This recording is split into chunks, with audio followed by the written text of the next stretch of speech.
إن الحمد لله نحمده ونستعينه ونستغفره ونؤمن به ونتوكل عليه ونعوذ بالله من شرور أنفسنا ومن سيئات أعمالنا من يهده الله فلا مضل له ومن يضلل فلا هادي له وأشهد أن لا إله إلا الله وحده لا شريك له وأشهد أن محمدًا عبده ورسوله يا أيها الذين آمنوا اتقوا الله حق تقاته ولا تموتن إلا وأنتم مسلمون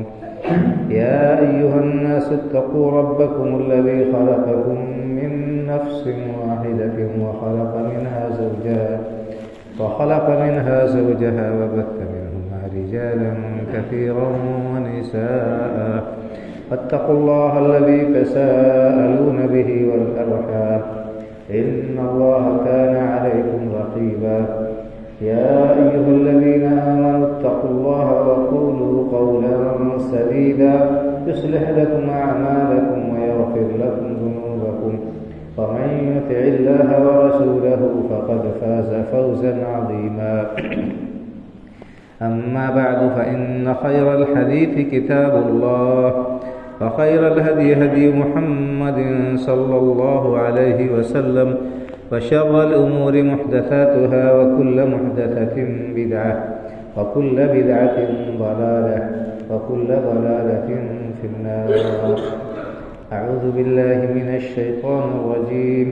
يوم نقول لجهنم هل امتلأت وتقول هل من مزيد وأزلفت الجنة للمتقين غير بعيد هذا ما توعدون لكل أواب حفيظ من خشي الرحمن بالغيب وجاء بقلب منيب ادخلوها بسلام ذلك يوم الخلود لهم ما يشاءون فيها ولدينا مزيد فكم أهلكنا قبلهم من قرن هم أشد منهم بطشا فنقبوا في البلاد هل من محيص إن في ذلك لذكرى لمن كان له قلب أو ألقى السمع وهو شهيد ولقد خلقنا السماوات والأرض وما بينهما في 6 أيام وما مسنا من لغوب فاصبر على ما يقولون وسبح بحمد ربك قبل طلوع الشمس وقبل الغروب ومن الليل فسبحه وأدبار السجود واستمع يوم ينادي المناد من مكان قريب يوم يسمعون الصيحة بالحق ذلك يوم الخروج إنا نحن نحيي ونميت وإلينا المصير يوم تشقق الأرض عنهم سراعا ذلك حشر علينا يسير نحن أعلم بما يقولون وما أنت عليهم بجبار فذكر بالقرآن من يخاف وعيد. وقال عز من قائل قل لا يستوي الخبيث والطيب ولو أعجبك كثرة الخبيث فاتقوا الله يا أولي الألباب لعلكم تفلحون. رب اشرح لي صدري ويسر لي أمري واحلل عقدة من لساني يفقه قولي سبحانك لا علم لنا إلا ما علمتنا إنك أنت العليم الحكيم. اللہ وحدہ لا شریک کی حمد و ثنا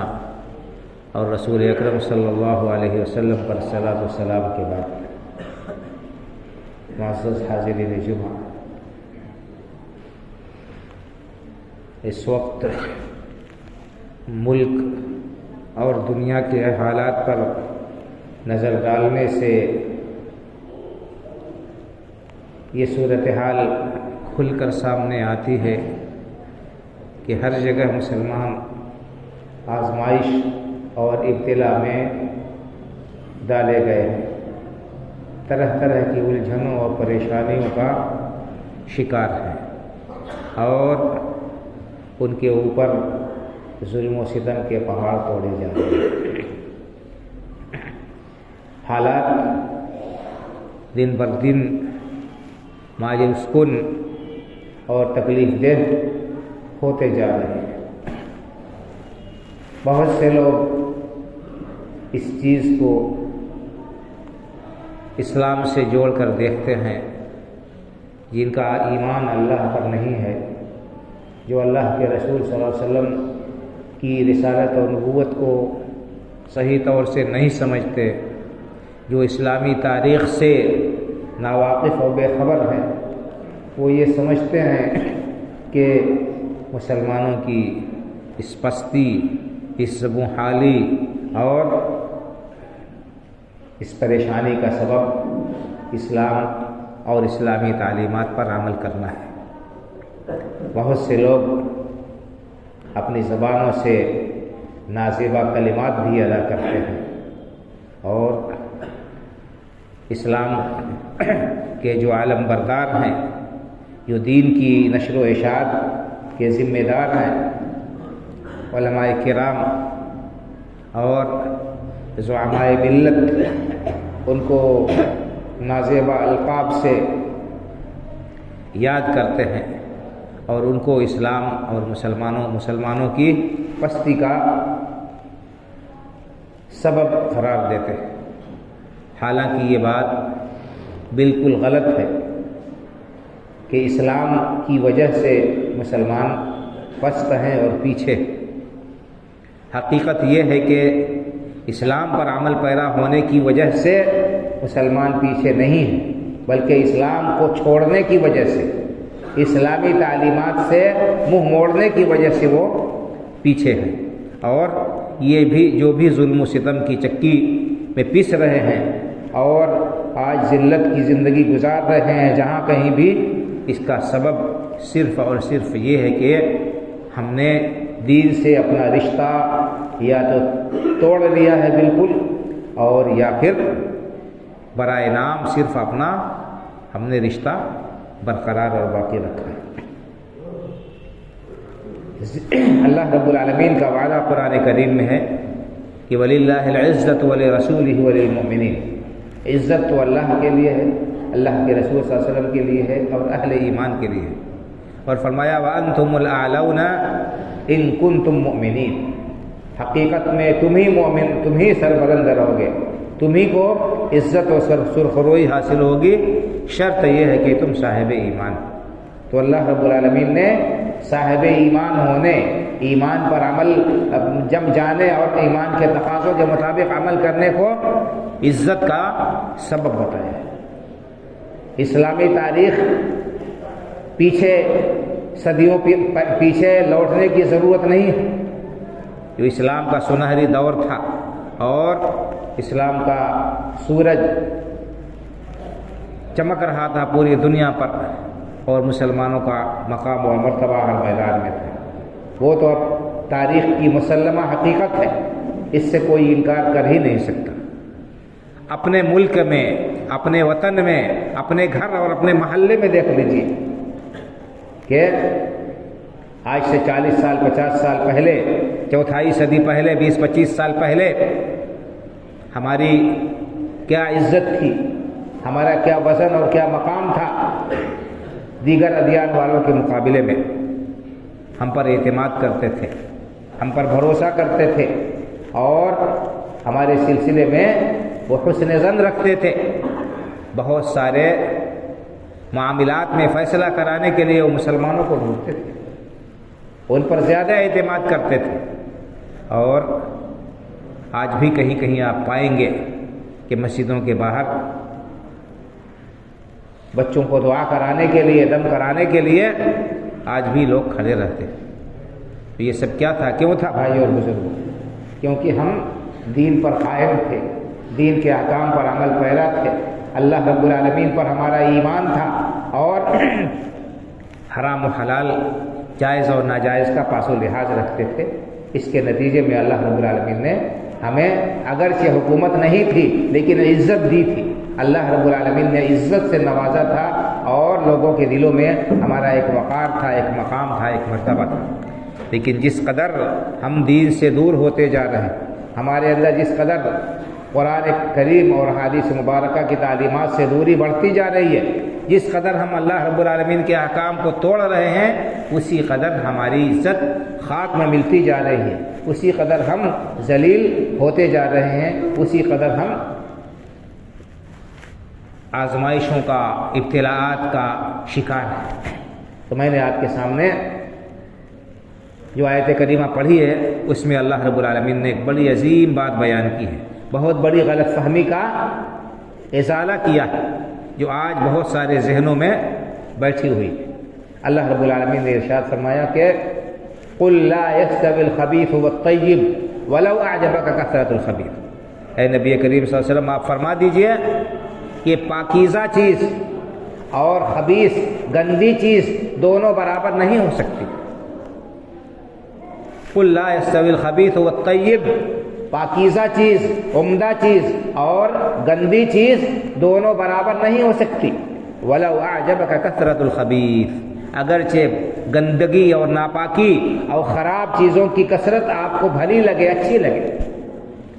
مفسرین رحمہم اللہ کہتے ہیں کہ یہاں پر خبیث اور طیب اللہ نے کہا، پاک اور خراب، ناپاک اور گندی، اور اس کے مقابلے میں پاکیزہ چیز، یہ ہر میدان اور ہر چیز کو محیط ہے۔ عقیدہ، عمل،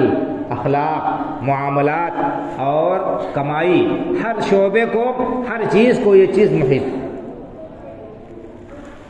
ایمان پاکیزہ چیز ہے، پاکیزگی ہے، کفر سراسر نجاست اور گندگی ہے۔ ایمان اور کفر کبھی برابر نہیں ہو سکتے۔ دوسری جگہ اللہ رب العالمین نے فرمایا لا یغرنک تقلب الذین کفروا فی البلاد، کافروں کا ملکوں میں، دنیا میں، زمین پر ادھر ادھر آنا جانا آپ کو دھوکے میں نہ ڈالے۔ یہ نہ سمجھو یہ بہت ترقی یافتہ ہیں تو اللہ کے بڑے چہیتے ہیں، وہ اللہ رب العالمین کے ہم کا بڑا مقام و مرتبہ ہے،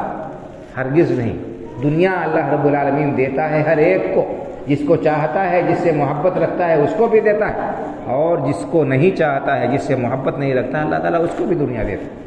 لیکن آخرت صرف اور صرف اہل ایمان کے لیے ہے۔ تو اللہ نے فرمایا کہ لا یغرنک تقلب الذین کفروا فی البلاد، کفار کا ملکوں میں، دنیا میں یہاں وہاں آنا جانا، ترقی کرنا، بظاہر ان کی خوشحالی آپ کو دھوکے میں نہ ڈالے، اس کی وجہ سے دھوکے میں نہ پڑیے۔ یہ نہ سمجھے کوئی کہ ان کا دین بہتر ہے اور وہ اللہ کے چہتے ہیں، وہ اللہ رب العالمین کے ہاں ان کا مقام و مرتبہ ہے، ایسی بات نہیں ہے۔ اگر کوئی شخص ایسا سمجھتا ہے یہ اس کی بہت بڑی بھول ہے، اس کی بہت بڑی غلطی ہے۔ یہ دنیا میں چاہے انسان جتنا آگے بڑھ جائے، لیکن اگر ایمان کی دولت سے محروم ہے اور عقیدہ صحیح نہیں ہے، اس کے دل میں شرک پایا جاتا ہے، کفر پایا جاتا ہے، نفاق کا وہ شکار ہے، اس کے عمل میں ریاکاری پائی جاتی ہے، اللہ کے لیے عمل نہیں کر رہا ہے، سب بیکار ہے۔ اور دنیا کی چاہے جتنی زیادہ اس کو آسائش اور دولت اور نعمت اور ترقی مل جائے، وہ انسان ناکام و نامراد ہے۔ اللہ رب العالمین کا یہ فیصلہ ہے۔ فرمایا کہ قل لا یستوی الخبیث والطیب، پاکیزہ چیزیں اور گندی چیزیں دونوں برابر نہیں ہو سکتی ہیں۔ ولو اعجبک کثرۃ الخبیث، اگرچہ آپ کو گندی چیزوں کی کثرت اچھی لگے، دیکھنے میں آپ کو بھلی لگے، لیکن برابر نہیں ہو سکتی۔ آپ تاریخ کا مطالعہ کیجئے، آپ کو معلوم ہوگا۔ حضرت نوح علیہ السلام اللہ کے پہلے رسول بھیجے گئے جو زمین پر شرک کے رونما ہونے کے بعد، ان کے ماننے والے کتنے تھے؟ چند لوگ تھے، لیکن قوم کتنی بڑی تھی۔ اور کیا نوح علیہ السلام ناکام رہے اور ان کے مقابلے میں قوم جو ہے وہ کامیاب تھی؟ ہرگز نہیں۔ چند مٹھی بھر مومن جو تھے وہی کامیاب ہوئے، اللہ رب العالمین کے انجام انہی کا بہتر ہوا۔ آزمائش ہر ایک کے ساتھ آتی، امتحان ہر ایک کے ساتھ لگا ہے، لیکن انجام کار دنیا میں بھی انہی لوگوں کے لیے ہے جو اللہ رب العالمین کے احکام پر عمل پیرا ہوتے ہیں اور اس کے دین کو مضبوطی کے ساتھ تھامے رہتے ہیں، اور آخرت میں تو انہی کے لیے کامیابی ہے ہی، دوسرے کے لیے کامیابی ہے ہی نہیں۔ تو نوح علیہ السلام کو دیکھ لیجئے، ان کے بعد جتنے پیغمبر آئے، حضرت صالح علیہ السلام، حضرت ہود علیہ السلام، حضرت لوط علیہ السلام، حضرت ابراہیم علیہ السلام، سارے کے سارے انبیاء کرام علیہ السلام کو دیکھ لیجئے کہ ان کے ماننے والوں کی تعداد کتنی تھی، مٹھی بھر، چند گنے چنے لوگ تھے جو ایمان لائے، باقی سب لوگوں نے سرکشی کی اور بڑی ترقی یافتہ وہ لوگ تھے۔ آج بھی ان کے آثار پائے جاتے ہیں، دنیا دنگ ہے، حیران ہے کہ کس طرح سے اس پرانے زمانے میں انہوں نے پتھروں کو کاٹ کاٹ کر، پہاڑوں کو تراش تراش کر کتنے عظیم الشان محلات بنائے اور کیسی کیسی اس کے اندر نقاشیاں کی، کیا کیا انہوں نے اپنی یادگاریں چھوڑیں، لیکن سب کا انجام کیا ہوا بھائی اور بزرگوں؟ سب نشان عبرت بن گئے۔ اللہ رب العالمین نے سب کو تباہ و برباد کر دیا، مٹا دیا، ختم کر دیا۔ پوری تاریخ انبیاء کرام علیہ الصلوۃ والتسلیم کی، ان کی قوموں کی، آپ کو قرآن کریم میں ان کی طرف اشارہ مل جائے گا۔ تو یہ کوئی سمجھے کہ ایمان کی وجہ سے مصیبتیں آتی ہیں یا اہل ایمان پیچھے رہتے ہیں اور ان کے اوپر آفتیں آتی ہیں، یہ بہت بڑی بھول ہے۔ اس بھول سے ہمیں نکلنا ہوگا اور ہمیں اپنے ایمان کی قدر و قیمت کو پہچاننا ہوگا کہ ایک مومن کا کیا مقام و مرتبہ ہے اور ایمان کی کتنی زیادہ قیمت اللہ رب العالمین کے ہیں، اور اس ایمان کو سینے سے لگا کر رہنا ہوگا، چاہے حالات جتنے نامساعد ہو جائیں، چاہے حالات کتنے ہی زیادہ مایوس کن ہو جائیں، لیکن ایک مومن کو کبھی بھی اللہ کی رحمت سے نا امید اور مایوس نہیں ہونا چاہیے، اور کبھی بھی اللہ رب العالمین سے اپنا رشتہ اور تعلق نہیں توڑنا چاہیے۔ اگر ہم عزت چاہتے ہیں تو ہمارے لیے یہی طریقہ ہے، ایک ہی حل ہے، ایک ہی راستہ ہے کہ ہم اللہ رب العالمین کی طرف لوٹ جائیں، اللہ کے رسول صلی اللہ علیہ وسلم کی لائی ہوئی شریعت پر عمل پیرا ہو جائیں، ان کو دانتوں سے پکڑ لیں اور اسی طرح سے جو ہے عمل کرے جس کی اجازت اللہ رب العالمین نے اور اللہ کے رسول صلی اللہ علیہ وسلم نے دی ہے۔ آپ دیکھ لیجئے موسیٰ علیہ السلام کا تذکرہ قرآن کریم میں کتنی جگہ آیا ہے، درجنوں جگہ پر آیا ہے۔ موسیٰ علیہ السلام اور ان کی قوم کس قدر مظلوم و بے بس تھی، کس طرح سے ان کے اوپر ایک جابر اور ظالم حکمراں مسلط تھا جو اپنے آپ کو خدا کہنے کا دعوے دار تھا، اپنے آپ کو رب اعلیٰ کہنے کا وہ دعوے دار تھا، لیکن اللہ تعالیٰ نے کس ذلت کے ساتھ اس کو غرقاب کیا، دریا میں ڈبویا، بے بسی اور بے کسی کے ساتھ اس کی موت ہوئی، اور قیامت تک کے لیے اللہ رب العالمین نے اسے نشان عبرت بنا دیا۔ یہ ساری باتیں موجود ہیں اور یہ ہمیں غور و فکر کی دعوت دیتی ہیں، لیکن افسوس یہ ہے کہ ہم قرآن کریم سے، اس کی تعلیمات سے اور انبیاء کرام علیہ الصلوۃ والتسلیم کی سیرت سے غافل ہیں۔ ہمارے پاس میں اور چیزوں کے پڑھنے کے لیے بہت وقت ہے اور اس کے لیے ہمارے پاس میں اسباب اور ذرائع بھی ہیں، اس کے لیے ہم پیسے بھی خرچ کرتے ہیں اور سب کچھ کرنے کے لیے آمادہ و تیار ہیں، کوئی ہر قسم کی قربانی اپنی دنیا بنانے کے لیے دینے کو تیار ہے، لیکن آخرت کے لیے تیاری کرنے کی فکر ہمارے یہاں تک نہیں پائی جاتی ہے۔ سوچنے کی بات، ہم میں سے ہر شخص اپنے سینے پر ہاتھ رکھ کر اپنا احتساب کرے، اپنا جائزہ لے، حقیقت پسندی سے اپنا محاسبہ کرے کہ اس نے آج نہیں اس پورے ہفتے کتنے پارے قرآن کریم کے پڑھے، کتنی سورتیں قرآن کریم کی تلاوت کی ہے، کتنی آیتوں کے معنی اور مفہوم کو سمجھنے کی کوشش کی ہے۔ بھائی اور بزرگوں، یہ قرآن کریم کے اندر بکھرے یہ واقعات، انبیاء کرام علیہ الصلوۃ والتسلیم کی یہ سیرتیں اور ان کی قوموں کے یہ عبرتناک حالات ہمارے لیے صبر و سکون اور اللہ رب العالمین پر ایمان و یقین کا بہت بڑا خزانہ ہے۔ اگر ہم ان کو پڑھیں اور سمجھیں تو کبھی بھی مومن مایوس نہیں ہو سکتا، کبھی بھی صبر کا دامن اور یقین کا دامن، اسی طرح سے امید کا دامن مومن کے ہاتھ سے جا ہی نہیں سکتا۔ اللہ رب العالمین نے ان آیات میں ہمیں بتا دیا ہے کہ انسان کو دنیا میں غیروں کی ترقی اور ان کی خوشحالی سے دھوکے میں نہیں پڑنا چاہیے، اپنے ایمان کے سلسلے میں، اپنے عقیدے کے سلسلے میں کسی قسم کے شک شبہے اور کسی قسم کے کسی قسم کے شک شبہ اور کمزوری کا ہرگز بھی انسان کو شکار نہیں ہونا چاہیے۔ لا یغرنک تقلب الذین کفروا فی البلاد، اللہ رب العالمین نے بتا دیا کہ کفار کا، کافروں کا دنیا میں آنا جانا، ان کی ترقی اور ان کی خوشحالی آپ کو دھوکے میں نہ ڈالے، اس کی وجہ سے یہ نہ سمجھے کہ اللہ رب العالمین کے وہ چہتے ہیں اور اللہ رب العالمین کے بڑے نور نظر ہیں اور اللہ رب العالمین نے ان کو کس قدر کامیابیوں سے نوازا ہے۔ یہ کوئی کامیابی نہیں ہے۔ اللہ نے فرمایا متاع قلیل، یہ دنیا کی زندگی تھوڑا سا سامان، آخرت کے مقابلے میں یہ بالکل تھوڑا سا سامان ہے، اس کی کوئی حیثیت ہی نہیں ہے۔ اللہ کے رسول صلی اللہ علیہ وسلم نے مثال دی ہے، مثال کے ذریعے بتایا کہ دنیا کی اس زندگی کی قیمت یا اس کی حیثیت آخرت کے مقابلے میں کیا ہے۔ آپ نے فرمایا کہ اس دنیا کی زندگی کی حیثیت کیا ہے، ویسے ہے جیسے کوئی آخرت کے مقابلے میں ویسے ہے جیسے کوئی شخص سمندر میں انگلی ڈال کر نکال لیتا ہے۔ سمندر میں انگلی ڈال کر نکال لینے سے اس کی انگلی پر کتنا پانی آتا ہے اور سمندر کے مقابلے میں اس قطرے کی کیا حیثیت ہے۔ یہی حیثیت اس پوری دنیا کی اور دنیاوی زندگی کی آخرت کے مقابلے میں ہے۔ آخرت کی زندگی غیر متناہی ہے، لا متناہی ہے، ختم نہیں ہونے والی ہے، کبھی بھی اس کا اختتام نہیں ہونا ہے، اور دنیا کی زندگی بہت ہی معمولی اور مختصر سی،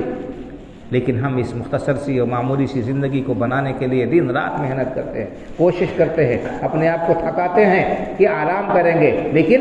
ہماری زندگی ختم ہو جاتی ہے، سکون اور آرام ملتا نہیں ہے۔ انسان کی ہوس دن بدن بڑھتی جاتی ہے، اس کی خواہش اور اس کی آرزوئیں اور تمنائیں، اس کی لالچ بڑھتی ہی جاتی ہے، اور یہاں تک کہ انسان اسی میں مر جاتا ہے، ختم ہو جاتا ہے اور سب کچھ چھوڑ کر چلا جاتا ہے۔ تو دنیا میں بھی تھکتا ہے، اور اگر کمائی حرام کی ہے، ناجائز ہے، اللہ رب العالمین کے احکام کو نظر انداز کر کے جمع کی گئی ہے، تو یہ مال بھی اس کے لیے باعث وبال ہوگا، یہ مال بھی اس کے لیے تباہی کا سبب ہوگا اور آخرت میں رسوائی کا وہ ذریعہ ہوگا۔ تو بہرحال اللہ نے فرمایا لا یغرنک تقلب الذین کفروا فی البلاد متاع قلیل ثم مأواہم جہنم وبئس المہاد۔ دنیا میں جتنا کھا لیں، پی لیں، عیش کر لیں اور بظاہر چمک دمک والی زندگی گزار لیں، لیکن ان کا ٹھکانہ آخری کیا ہے؟ جہنم ہے۔ آخری ٹھکانہ ان کا جہنم ہے، وبئس المہاد، اور یہ بہت ہی برا ٹھکانہ ہے، بہت ہی برا ٹھکانہ ہے جہنم۔ اس کی خطرناکی کا اندازہ نہیں لگایا جا سکتا، اس کا بیان الفاظ میں ممکن نہیں ہے۔ لیکن الذین اتقوا ربهم لهم جنات تجری من تحتها الانہار خالدین فیہا نزلا من عند اللہ وما عند اللہ خیر للابرار۔ اللہ رب العالمین نے فرمایا کہ لیکن جو لوگ اللہ سے ڈر کر زندگی بسر کرتے ہیں، جو لوگ اللہ سے ڈر کر زندگی بسر کرتے ہیں، اللہ رب العالمین کے حرام و حلال کا پاس و لحاظ کرتے ہیں، جائز و ناجائز کو سمجھ کر جائز چیزوں کو استعمال کرتے ہیں اور ناجائز اور حرام چیزوں سے بچتے ہیں، ان کے لیے دنیا میں بھی ہے، دنیا بھی ان کو ملتی ہے، دنیا سے بھی وہ فائدہ اٹھاتے ہیں، لیکن اصلی اس کا مزہ ان کو ملے گا آخرت کی زندگی میں ہے۔ اصلی ان کو اس کا بدلہ ملے گا آخرت کی زندگی میں۔ لہم جنات تجری من تحتها الانہار خالدین فیہا، ان کو کیا اللہ رب العالمین نے تیار کر رکھا ہے اس دنیا میں؟ اگر بچ کر زندگی بسر کی، اللہ رب العالمین کا تقوی اختیار کرتے رہے، تو ان کے لیے اللہ تعالیٰ نے ایسی جنتیں تیار کی ہیں جن کے نیچے نہریں بہہ رہی ہوں گی، جن کے اندر ایسی نعمتیں ہیں جن کو نہ کسی آنکھ نے دیکھا، نہ کسی کان نے ان کے بارے میں سنا، نہ کسی دل میں، کسی دماغ میں وہ کھٹکی، سوچ بھی نہیں سکتا انسان، اس کے بارے میں سوچ بھی نہیں سکتا، تصور بھی نہیں کر سکتا ہے۔ تو یہ اللہ رب العالمین کا وعدہ ہے قرآن کریم میں بھائی اور بزرگوں۔ اس وعدے پر اگر ہم نہیں یقین کریں گے تو کس کے اوپر یقین کریں گے؟ اللہ رب العالمین کے وعدے سے بڑھ کر اور اس کے وعدے سے سچا وعدہ کس کا ہو سکتا ہے؟ تو یہ اللہ رب العالمین نے ہمیں بیان کیا ہے۔ دنیا کے رنگینیوں میں پھنس کر اور دنیا والوں کی ترقی کو دیکھ کر ہم اگر اپنے ایمان کے سلسلے میں کمزوری کا ہم نے اظہار کیا، اپنے ایمان سے دستبرداری اختیار کی، اپنے عقیدے کو چھوڑ دیا اور حرام و حلال سے بے پرواہ ہو گئے، تو پھر ہم بھی اسی طرح سے اللہ رب العالمین کے مغضوب لوگوں میں ہو جائیں گے، ہمارا شمار بھی انہی لوگوں میں سے ہو جائے گا اور ہمارا حشر بھی انہی لوگوں کے ساتھ میں ہوگا۔ اس لیے عقل مندی کا تقاضا یہی ہے کہ انسان اللہ رب العالمین کے فرامین کو غور سے سنے اور اس کے اندر اس کے اندر غور و فکر کرے اور اس سے عبرت اور نصیحت حاصل کرے، اپنے حالات کو بدلنے کی کوشش کرے اور اللہ رب العالمین کی بارگاہ میں رجوع کرے۔ آپ دیکھ لیجئے کہ حالات کبھی بھی بظاہر بدلتے ہیں، بظاہر کتنے بھی مایوس کن ہوں، لیکن ایک نہ ایک دن بدلتے ہیں، اور اللہ رب العالمین کا یہ وعدہ ہے کہ وَتِلْكَ الْأَيَّامُ نُدَاوِلُهَا بَيْنَ النَّاسِ، یہ جو دن ہیں اونچ نیچ اور ترقی اور تنزلی اور کامیابی اور ناکامی، فتح و شکست، یہ اللہ رب العالمین کی طرف سے متعین ہے۔ کبھی کسی کو ترقی ملتی ہے، کبھی کسی کو کامیابی ملتی ہے، کبھی کسی کو عروج نصیب ہوتا ہے، کبھی کسی کو زوال کا سامنا کرنا پڑتا ہے۔ تو بہرحال یہ آیت کریمہ ہمارے لیے بڑی چشم کشا ہے، بصیرت افروز ہے۔ اگر ہم اس کے اندر غور کریں، نصیحت حاصل کریں اور اس کے مطابق عمل کریں تو ہماری دنیا بھی سنور سکتی ہے، آخرت بھی سنور سکتی ہے۔ اللہ رب العالمین نے کیا فرمایا کہ قُلْ لَا يَسْتَوِي الْخَبِيثُ وَالطَّيِّبُ وَلَوْ أَعْجَبَكَ كَثْرَةُ الْخَبِيثِ، اے نبی کریم صلی اللہ علیہ وسلم آپ لوگوں سے کہہ دیجئے کہ پاکیزہ چیز ہے اور گندی چیز ہے، دونوں برابر نہیں ہو سکتی ہیں۔ اگرچہ گندی چیز بظاہر آپ کو زیادہ لگے اور آپ کو اس کی وجہ سے کسی قسم کا مغالطہ نہیں ہونا چاہیے۔ فاتقوا اللہ یا اولی الالباب لعلکم تفلحون، اللہ نے فرمایا کہ اے عقل مندو اللہ سے ڈر کر، گندی چیزوں کو دیکھ کر، خراب چیزوں کو دیکھ کر اور برائیوں میں پھنسے لوگوں کو آگے بڑھتے دیکھ کر، خوشحال دیکھ کر غلطی کا شکار نہ ہو جانا، غلط فہمی کا شکار نہ ہو جانا۔ اللہ رب العالمین کا فیصلہ بدلنے والا نہیں ہے۔ فاتقوا اللہ یا اولی الالباب، اس لیے اے عقل مندو خبیث چیزوں کو پھلتے پھولتے دیکھ کر، آگے بڑھتے دیکھ کر کبھی بھی غلط فہمی کا شکار نہ ہونا، بلکہ اللہ سے ڈرتے رہنا۔ کیوں؟ لعلکم تفلحون، اگر اللہ سے ڈر کر زندگی بسر کرو گے اور اس دنیا کی رنگینیوں میں پھنسو گے نہیں، حرام کاموں سے باز رہو گے، تبھی کامیاب ہو۔ یہ اللہ رب العالمین نے فلاح و کامیابی کس پر رکھی ہے کہ ہم خبیث چیزوں سے، گندی چیزوں سے، گندے کاموں سے، گندے اقوال و افعال سے اپنے آپ کو بچائیں، اور جو طیب و پاکیزہ چیزیں ہیں انہی پر ہم اکتفا کریں اور انہی پر عمل کر کے ہم جو ہے اس پر اکتفا کرتے ہوئے اللہ رب العالمین کے فیصلے پر راضی رہیں۔ اس سلسلے میں بہت ساری آیات، بہت ساری احادیث مبارکہ ہیں، لیکن جتنا بیان کیا گیا اسی میں کفایت ہے انشاءاللہ تعالی۔ اللہ رب العالمین سے دعا ہے کہ اللہ تعالی ہمیں نیک سمجھ عطا فرمائے، ہمارے ایمان اور عقیدے میں اللہ تعالی پختگی عطا فرمائے، دنیا میں بھی عزت و کامیابی عطا فرمائے، آخرت میں بھی اللہ رب العالمین ہمیں اپنے کامیاب بندوں میں شامل فرما دے۔ اللہ رب العالمین ان حالات کو اللہ رب العالمین بدل دے اور ہماری پریشانیوں کو دور کر کے اور امن و سکون اور عزت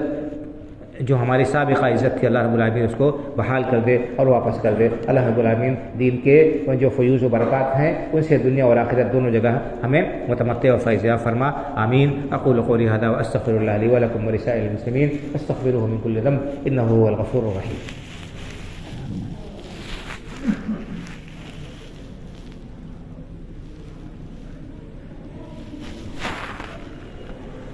إن الحمد لله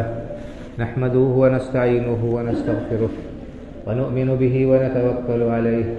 ونعوذ بالله من شرور أنفسنا ومن سيئات أعمالنا،